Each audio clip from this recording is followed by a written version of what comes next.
My next guest headlines UFC on Fox 26 coming up here December 16th in Winnipeg. It's Robbie Lawler joining me here on the program. Robbie, how are you? I'm doing all right. How are you doing? I'm doing very well. Good to talk to you. I saw that you were at the Winnipeg Jets game last night. How was that experience getting to go to a hockey game?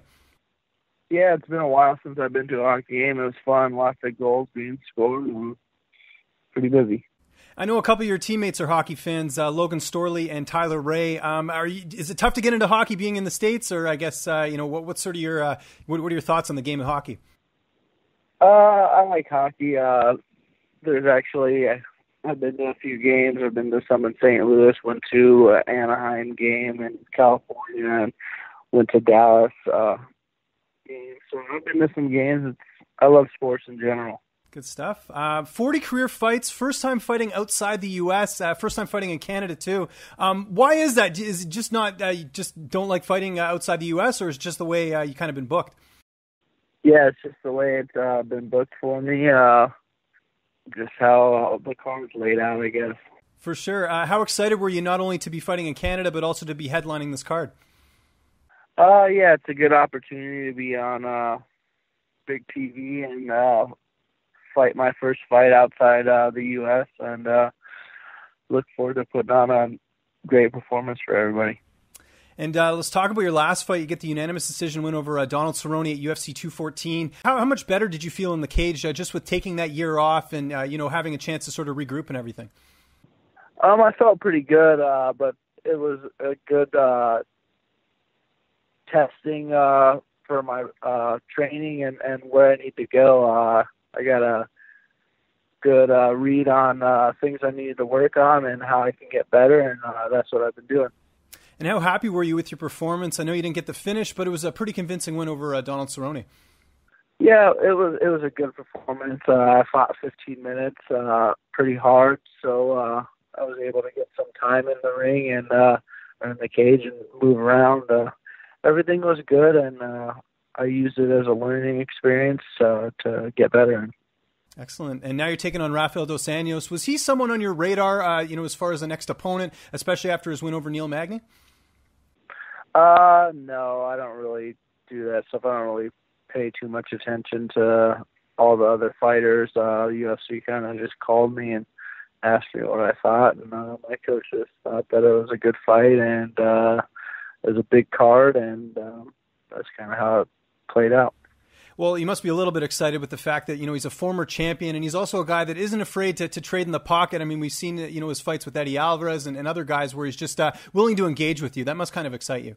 Yeah, I just look forward to fighting. I've been doing this a long time, fought a lot of different guys, a lot of different styles, and it's just part of who I am and what I do. And does it add any more motivation knowing that Dana White says the winner of this will fight for the welterweight title next? This is a title eliminator. No, it doesn't add any extra motivation, because if that was the case, then there was a lot of fights that I wasn't motivated for. Right. Every fight's a big fight for me. If I'm the first fight on the card, my first fight of my career, it's always a big fight, and you're always giving your best. How do you feel like you match up against Rafael Dos Anjos? Have you had a chance to sort of assess him as an opponent yet? No, my coaches kind of do that stuff. I just show up every day, work hard, and believe in myself, and try to get better every day and make sure I'm sharp and ready to go.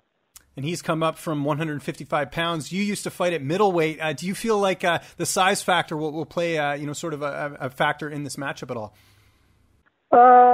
No, I don't really worry too much about that. I feel like no matter who I'm fighting, I feel like I should win, and that's the case here. So I just need to make sure I'm at my best and listen to my coaches and work on my skills and get better.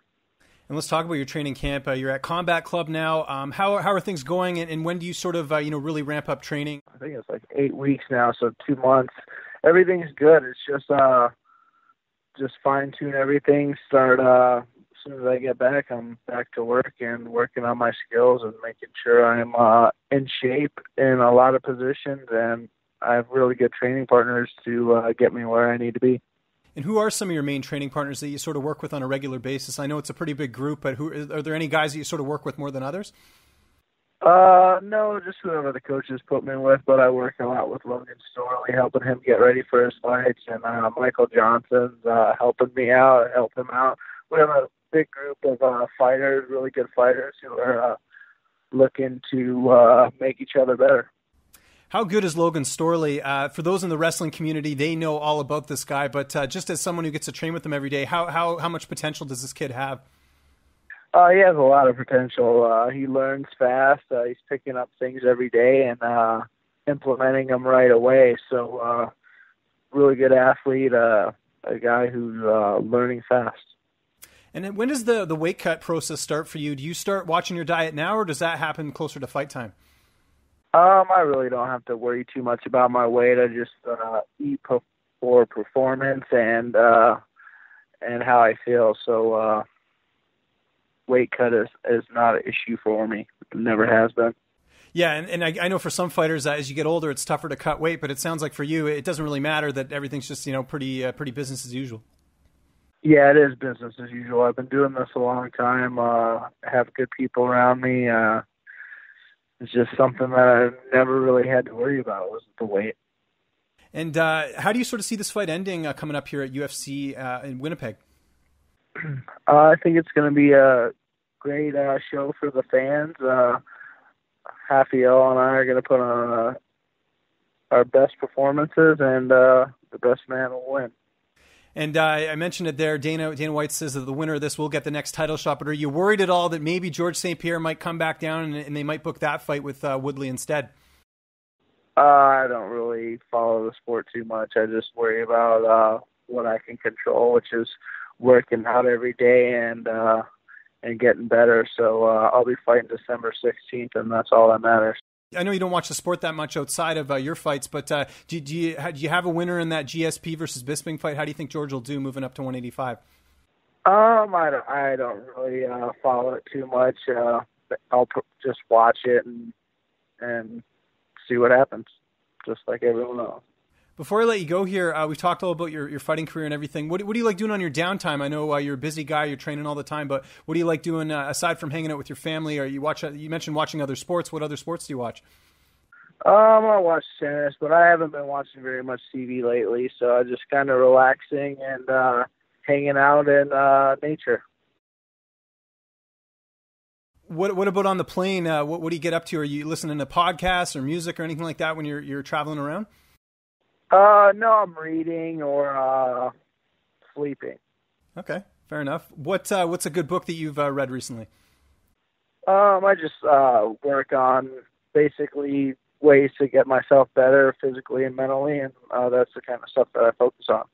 Excellent. Well, Robbie, I want to wish you best of luck with the rest of training camp and best of luck in the fight. Thanks so much. Yep, thank you.